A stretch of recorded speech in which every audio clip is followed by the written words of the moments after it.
nekrist panikā, būs viss labi. Citiem saņemties drosmi. Man ir ļoti daudz arī paziņas, kuri nevar to drosmi saņemties. Un mēs esam runājuši draugiem, ka tā kā nav gatavs. Sieviete ir, vīrietis nav. Bet pārējiem tēviem, ko jau var novēlēt tēcis tēviem, būt kopā vairāk ar saviem mazajiem, lielajiem, vienalga kādā vecumā, un būt viņiem ne tikai tēvs, bet būt viņam ikvienam draugs. Un, manuprāt, ka tas tieši tas draugs ir tas svarīgākais, tas punkts, kad tas bērns var pie tevis atnākt un aprunāties kā ar draugu. Nevis kā brīžiem dažās sarunās kā ar vecāku, bet pajautāt tev kā drauga viedokli. Viņš, tev jābūt viņam kā draugam. Būt bērnu dzīvē, piedalīties, pašiem tēviem arī mācīties par sevi. Kas ir būt tēvam, kas ir tēvs, kāds tēvs es gribu būt saviem bērniem. Un to arī piedāvāt, to arī attīstīt. Mazāk domāt par naudu un mazāk domāt par finansiālo pusi, kā to bērnu nodrošinās, ka vajag tur dzīvokli, tur mašīnu vai māju vai vēl nezinu ko. Ja tu jūti, ka tas moments ir, ka tas otrs cilvēks ir, tad vienkārši ir jāiet uz aklo iekšā tajā lietā un miers. Būt brīviem no stereotipiem.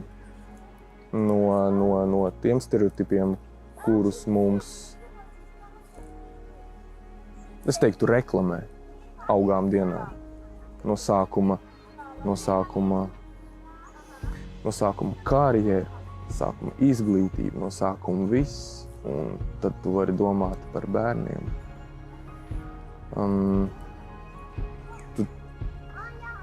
Tad tu būsi varbūt gatavs.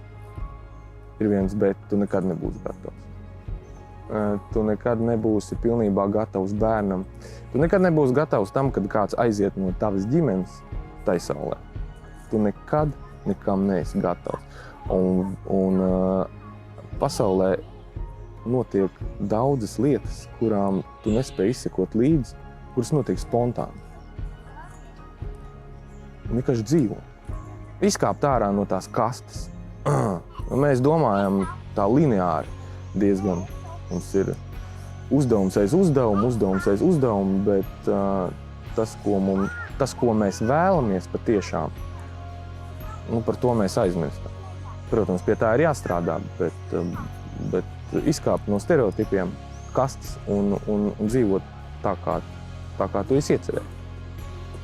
Uzburt bildi. Es esmu par to, lai abi vecāki iesaistās. Tēvi noteikti, tēvos ir spēks. Un tas ir arī pierādīts, ja tēvi vairāk iesaistās, bērni ir mierīgāki un sievas ir mierīgākas, mammas mierīgākas. Tā kā tas ir kopīgo interesēs. Plus arī katrs tomēr var ielikt to, ko daba ir devusi, to, ko daba ir paredzējusi. Ja tēvam ir tomēr, ja tēvs ir vairāk domā, kā pasargāt ģimeni, vienalga ekonomiski, fiziski, tas ir tēva tāds iekodēts, varbūt. Ja? Tad tas ir ļoti labi, ka bērni arī iemācās pasargāt savu ģimeni. Tas ir tādas pamatvērtības, pamatlomas, sauksim viņas tā, bet arī ļoti labi, ka es sadalīts, iedomājies, ja izrādē visi spēlētu galveno lomu vai vienu lomu, būtu dīvaini izrādi. Izbaudīt visu procesu, arī tās sliktās dienas un labās dienas, jo tas kaut kādā dienā atnesīs noteikti gandarījumu. Tā kā vienkārši baudiet, esiet forši tēti.